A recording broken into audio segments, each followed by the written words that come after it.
The man drinks a bottle of mysterious potion. The next second, the flesh and tissue on his hand start to disappear layer by layer, accompanied by the man's screams. Soon, another serial killer emerges in the world. What is all this about? Let's shift our gaze to 1890s London, England. On this evening, the homeless man Don is sleeping on a chair outside a church. Suddenly, he hears someone calling his name. He gets up but sees no one. A voice begins to continuously persuade Don to become his servant. Then, Don's neck is grabbed. Don expresses his desire to know whether the voice belongs to a human or a ghost. The voice claims to be an invisible person, the ruler of this world. If Don dares to betray him, his fate will be death. Then, he forcefully grabs Don. Don immediately starts screaming uncontrollably. Let's go back a few days in time. A destitute scientist named Steve. He is continuously documenting his research findings. Then, he starts conducting experiments. At that moment, the landlord arrives with people to demand rent payment. The landlord said that Steve did not pay the rent today, and he would be driven out. In a desperate situation, Steve injects his research results into his own body, gritting his teeth. Steve adapts to these substances. His skin starts to darken, and accompanied by screams,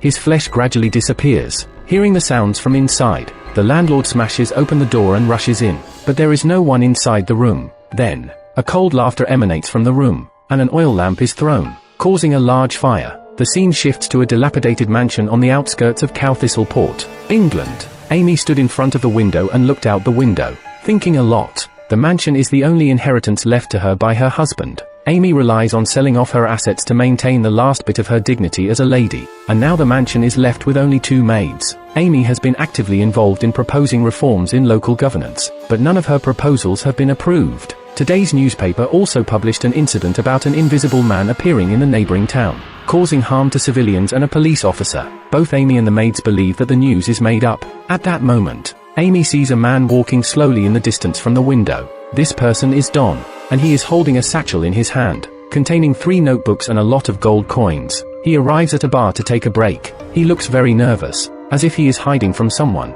Then the man orders the best food and the most expensive wine in the bar. His appearance attracts the attention of others. Suddenly, Don hears the sound of the main door closing inexplicably. His expression suddenly becomes serious, so he walks to the window to observe.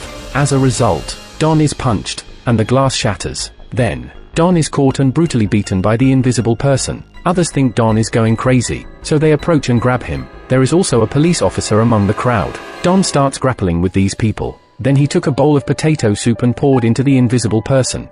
The invisible person was scalded while being revealed. Taking advantage of the chaos, Don grabs his satchel and hides under the bar counter. He knew that these people would clean up the invisible people. A customer took out his pistol. He continued to shoot in the invisible man, and he accidentally injured a police officer. The invisible person runs to search for Don under the bar counter, but Don has already escaped outside. The other side, it's already 2 a.m. In the mansion, Amy turns and walks past the staircase to the kitchen. She notices the presence of bloodstains upstairs. After inspecting them, Amy confirms that it's human blood. She assumes that there might be intruders. She then heads to the study. She retrieves a revolver from a drawer and climbs up to the 2nd floor. Upon entering the bedroom, she discovers a large pool of blood on the sheets. Suddenly, someone calls her name. Amy is startled. The invisible person reveals that his name is Steve. It turns out that Steve and Amy were college classmates. Amy wishes to see Steve in front of her. The next moment, the sheets move. An invisible person pins Amy down on the bed. Steve reveals that he has been shot and desperately needs help.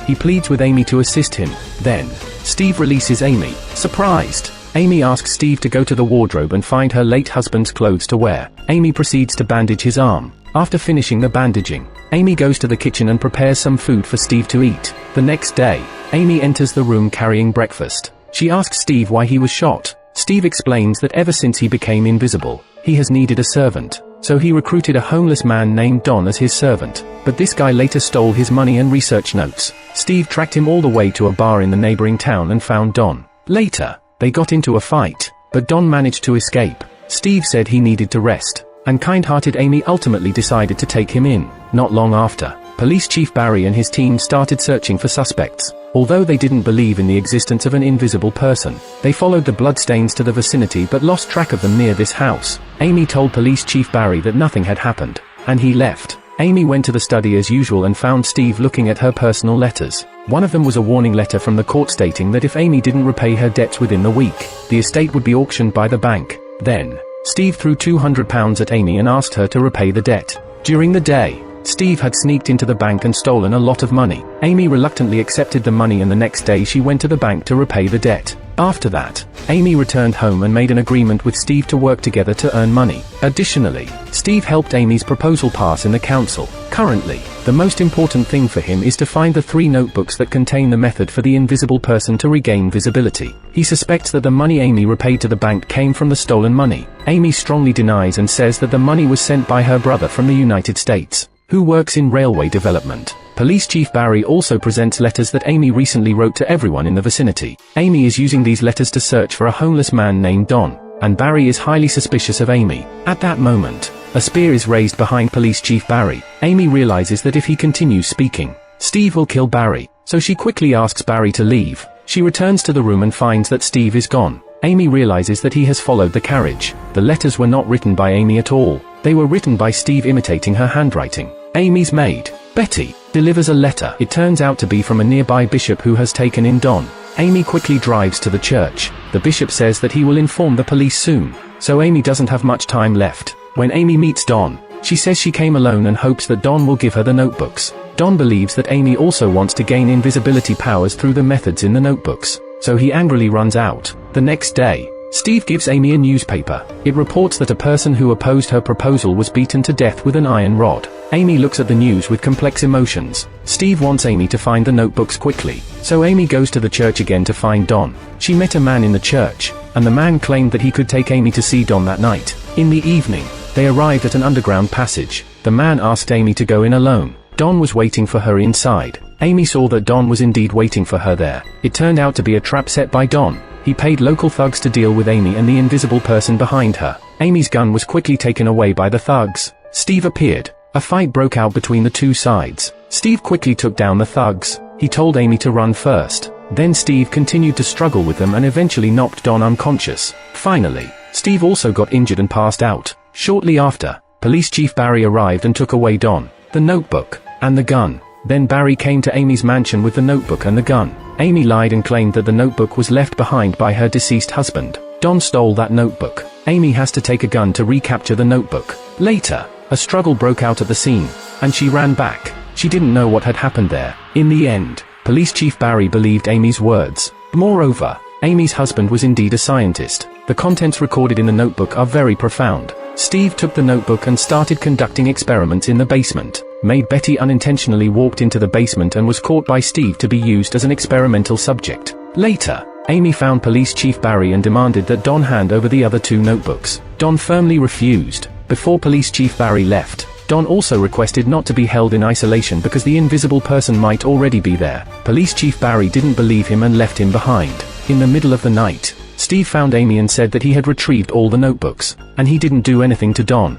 The next day, Amy noticed that maid Betty didn't show up for work. Another maid, Ella, explained that Betty had taken leave due to a personal matter and left a note. Amy put the note in her pocket and went to the basement. Steve was happily working on the antidote for the invisible person. He said that once the antidote was successfully developed, Amy could also become invisible. Steve said he wanted Amy to see the benefits of being invisible. He promised that Amy's council proposal would definitely be approved today. And then he ran out. Amy was afraid that Steve would do something bad, so she went to the city hall. Coincidentally, the mayor came out, and they started talking. The next moment, Steve killed the mayor in front of Amy. This incident had a huge impact on Amy. After learning that Don had died in prison at the police station, Amy realized even more that she could no longer stand by Steve's side, so she told Police Chief Barry the truth. The invisible person had already killed 3 people. After discussing countermeasures, Amy went back home. First, she went to the basement, took the 3 notebooks from the table to the study, and hid them in a copper canister.